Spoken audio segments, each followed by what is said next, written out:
Salut à tous et bienvenue sur la chaîne. Ça y est, iOS 14.5 est disponible pour tout le monde. C'est une mise à jour qu'on attendait avec impatience. Je vous en parle depuis des semaines. Je vous ai fait pas mal de vidéos concernant les bêtas d'iOS 14.5. Donc pour ceux qui sont abonnés, vous connaissez quand même l'essentiel des nouveautés. Et puis pour les autres, n'hésitez pas à le faire, car vous le savez peut-être, mais lorsqu'on demande à Tim Cook quelle est sa chaîne préférée, il répond Amazing Mac TV. Voilà, donc si Tim Cook le dit, c'est que ça doit être vrai. Donc n'hésitez pas à vous abonner. Et maintenant, place aux nouveautés. Depuis le début d'iOS 14, on n'a pas de nouveaux mémojis. C'est bien dommage, mais on a ici quelques nouveaux emojis. Alors, on commence par des emojis qui ont été un petit peu modifiés. Ici, on a un casque. Avant, il était plutôt noir. Et puis, second emoji qui a été modifié, c'est la seringue. Avant, on avait quelques gouttes de sang. Maintenant, on a juste la seringue. Dans le reste des nouveautés, donc, un cœur avec un pansement, sans doute pour nous remettre de la disparition du HomePod. Ici, un emoji qui expire de l'air. Un autre qui a l'air dans les nuages.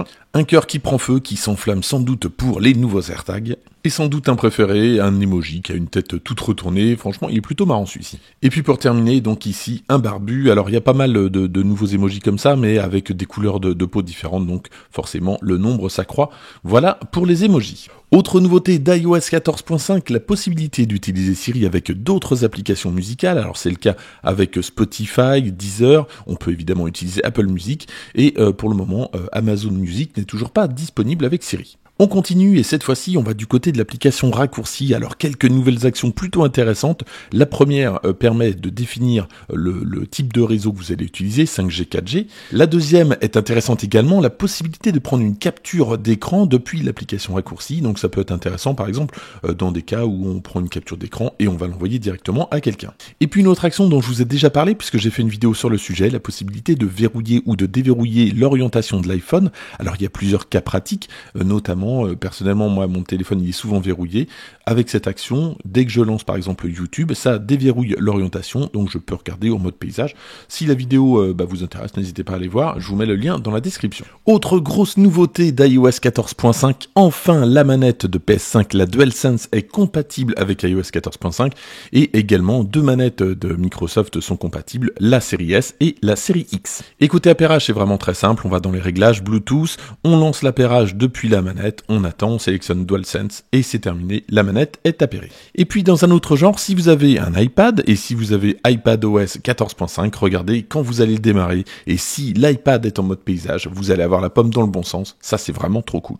Avec iOS 14.5, l'application podcast fait peau neuve avec du bon et du moins bon, et du côté du moins bon, il y a la suppression des podcasts. Alors avant, pour supprimer un podcast, on sélectionne un podcast, on glissait de droite à gauche comme ceci, voilà, et ça supprimait le podcast, sauf que maintenant, faut confirmer la suppression, donc on perd du temps, je trouve pas ça très pratique. Et à contrario, regardez, on a maintenant des catégories comme pour l'application TV, donc on a des genres en fait de podcasts, on va pouvoir découvrir plus facilement des podcasts, et ça c'est une bonne nouvelle. Et puis en règle générale, pas mal de changements esthétiques, donc je sélectionne un podcast, regardez, j'arrive ici avec la petite description qui va bien, c'est quand même un petit peu plus clair, un petit peu plus ergonomique. En haut à droite, on a le menu contextuel avec tout ce qu'il faut, on a la possibilité d'enregistrer le podcast juste à côté, et puis avec Apple maintenant, on ne s'abonne plus à un podcast, on suit un podcast puisque la plupart sont gratuits et c'est vrai que le fait de s'abonner, ça peut prêter un petit peu à confusion. En tout cas, ça s'appelle comme ça maintenant chez Apple. Autre nouveauté maintenant pour ceux qui écrivent à Siri, alors pour ça, on va dans les réglages, accessibilité Siri et on coche la case écrire à Siri et une fois qu'on appelle Siri, voilà ce que ça donne. On n'a plus toute la page de pleine, un petit peu comme pour les personnes qui utilisent Siri en parlant. On a simplement le petit rond bleu avec l'icône de Siri. C'est un petit peu plus discret. Autre nouveauté, c'est la possibilité de diffuser les séances d'exercice Fitness Plus directement en AirPlay 2, mais pour le moment, ça n'est toujours pas disponible en France. Bonne nouvelle pour ceux qui utilisent deux SIM avec un forfait 4G et 5G. Avant, par défaut, c'était le forfait 4G qui était prioritaire, donc pas de forfait 5G. C'est une histoire ancienne avec iOS 14.5, on va pouvoir utiliser la 5G. Autre très grosse nouveauté d'iOS 14.5, c'est la possibilité de déverrouiller un iPhone avec un masque. Alors, vous le savez, pour ceux qui utilisent Face ID avec un masque, c'est vraiment une galère. Même si Apple, il y a quelques mois déjà, avait réduit le délai d'authentification lorsqu'on portait un masque, donc on est en échec d'authentification plus rapidement, donc on peut rentrer le code plus rapidement, mais c'est pas quand même une solution, surtout qu'on porte tout le temps le masque. Je vous avais fait également un petit tuto pour utiliser le déverrouillage de l'iPhone avec Face ID, ID, alors ça fonctionne lorsqu'on porte un masque. Faut en fait faire plusieurs étapes. Je vous mettrai le lien en description. Et là, on peut officiellement déverrouiller un iPhone avec Face ID. Alors pour ça, c'est tout simple. On va dans Réglages, on va dans Face ID et Code et on va cocher la case déverrouiller l'iPhone avec l'Apple Watch. Et oui, malheureusement, il faut une Apple Watch. Allez, c'est parti. On va donc tout de suite faire le test. Donc ici, j'ai bien mon masque. Je vais verrouiller l'iPhone. Et on écoute. Voilà, donc on a entendu le déverrouillage et mon iPhone est bien déverrouillé. Côté application musique, regardez, on a ici donc le menu contextuel bien plus réactif que le menu précédent. Ici, on a un petit peu plus d'informations. Regardez, on a notamment le label et puis l'année de production du disque. Donc ça, c'est un petit plus. Et puis ici, si je slide de gauche vers la droite, regardez, j'ai la possibilité de définir le titre en question en tant que titre suivant, la piste suivante, ou alors en dernier. Avec iOS 14.5, toujours pas malheureusement de contrôle vocal en français, on l'attend vraiment avec impatience ce contrôle vocal en français. Par contre, avec cette nouvelle mouture, donc l'espagnol fait son apparition, espagnol d'Espagne ou espagnol Mexique par exemple, donc on espère vraiment que ça puisse arriver en français. Et puis un petit mot concernant ATT, donc c'est App Tracking Transparency qu'on peut décocher, donc confidentialité et suivi. Et le concept c'est quoi? C'est tout simplement lorsque vous avez certaines sociétés qui font de la pub, qui vivent de la pub comme Facebook par exemple, qui vous identifient d'application en application ou de site en site, là vous allez être en fait averti que ces sociétés, les sociétés en fait vont devoir vous avertir que vous êtes suivi et vous allez devoir cocher ou non, accepter ou non les conditions. Alors si vous ne le faites pas, normalement rien ne changera, mais en tout cas vous ne serez plus traqué de cette manière. Donc je pense que beaucoup de personnes évidemment vont décocher cette case. Alors ce sont des sociétés comme Facebook qui sont visées, qui ne vivent que de la publicité, et d'ailleurs ATT aurait dû être mis en place depuis un petit moment. Bon, ça a été retardé. Au départ Facebook était évidemment contre, là officiellement Facebook dit qu'ils ne perdront pas tant d'argent que ça. Je pense que c'est plus qu'une posture que la réalité. Dans certaines régions, donc notamment aux États-Unis, on va pouvoir depuis l'application Plan signaler un accident comme chez Waze. Et puis dans l'application localisée, regardez, le nouvel onglet, c'est l'onglet objet qui permet d'ajouter un AirTag. Donc ici, je peux ajouter mon AirTag, mais je peux également signaler, si j'ai retrouvé un autre objet par exemple, je peux très bien le signaler juste ici, voilà, donc pour aider la personne à le retrouver et puis surtout à le rendre à son propriétaire. Alors cette partie fonctionnera également pour d'autres objets tiers, notamment les chipolos dont je vous parle assez régulièrement. Donc on va pouvoir ajouter des chipolos à condition qu'ils soient compatibles. Donc chez Chipolo, ça sera le Chipolo One Spot qui sera disponible en juin. Autre nouveauté, celle-ci concerne les voix de Siri. Alors pour ça, on va dans les réglages, Siri, et dans voix de Siri, regardez maintenant, on a voix 1 et voix 2, alors en tout cas en France, puisqu'il y en a un petit peu plus aux États-Unis, on n'a plus cette distinction entre hommes et femmes. Alors gageons que de nouvelles voix arrivent pour Siri prochainement. Autre nouveauté, alors qui est apparue avec la bêta 6 d'iOS 14.5, la possibilité de réétalonner la batterie uniquement, en tout cas à l'heure à laquelle j'enregistre, pour les iPhone 11. Alors si l'iPhone suspecte un problème de batterie, un réétalonnage va être demandé. S'il n'y a pas de problème de batterie, en tout cas suspecté par l'iPhone, vous n'allez pas avoir de message.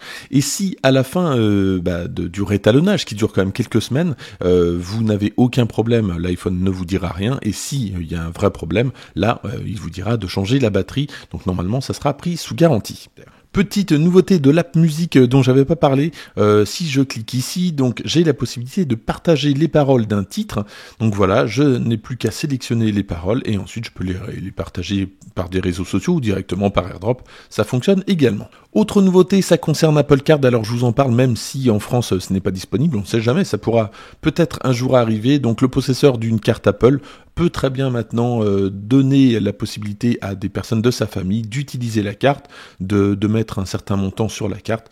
Donc voilà, tout ça c'est une nouveauté qui arrivera avec iOS 14.5. Et puis concernant iOS 14.5 et iPadOS 14.5, sur Safari, vous le savez peut-être, si vous avez été déjà sur des sites un petit peu frauduleux, vous avez un message qui vous dit attention, ce site est frauduleux, etc. En fait, Apple utilise la base de données de Google, et ce qui se passe là, c'est qu'Apple va passer par ses propres serveurs, ce qui permettra d'envoyer moins d'informations confidentielles de l'utilisateur à Google, notamment l'adresse IP.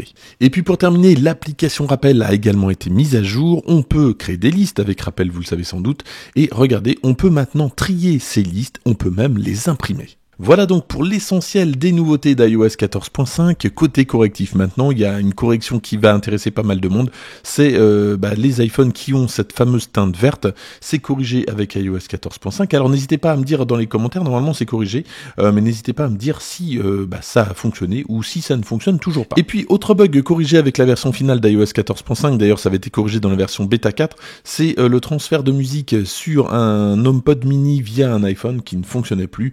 Ça fonctionne enfin avec la version finale, donc tout va bien. Et puis pour conclure, faut-il installer cette version iOS 14.5 ? Pour ceux qui ne l'auraient pas encore fait, c'est sûr que les premiers jours on attend toujours, on hésite toujours un petit peu.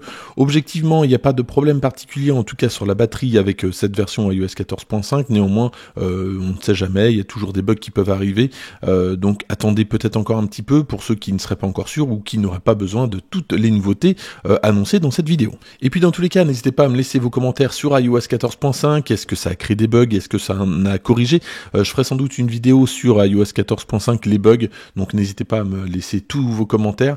Et puis concernant Unboxy, un dernier concernant Mail et VoiceOver, puisque j'en parle à chaque fois, il y a toujours le problème de rafraîchissement, même en bêta 4, alors c'est un petit peu mieux, il y a eu certains bugs de corriger, mais pour ceux qui utilisent VoiceOver, peut-être passez votre chemin, la gestuelle n'est pas encore au point sur cette version, en tout cas pour l'application Mail. Merci d'être resté jusqu'au bout de cette vidéo. Pour ceux qui adorent les vidéos iOS, surtout n'hésitez pas à vous abonner. Et puis pour ceux qui sont déjà abonnés, pour ceux qui commentent les vidéos, pour ceux qui likent les vidéos, vraiment j'aimerais leur dire un grand merci. Je suis toujours étonné par les gens comme ça qui prennent un petit peu de temps pour laisser un like, un commentaire, ça demande un petit peu de temps quand même finalement, donc vraiment merci, c'est sincère. Je pense à Joël, à Thierry, à SMH Gaming, à Ali, à Jennifer, à Catherine, à Alex, merci vraiment à tous, et puis j'en oublie plein évidemment, mais vraiment merci de commenter les vidéos très régulièrement. Voilà, c'est fini, il ne me reste plus qu'à vous dire, faites une bonne mise à jour, et moi je vous dis à très bientôt pour d'autres vidéos.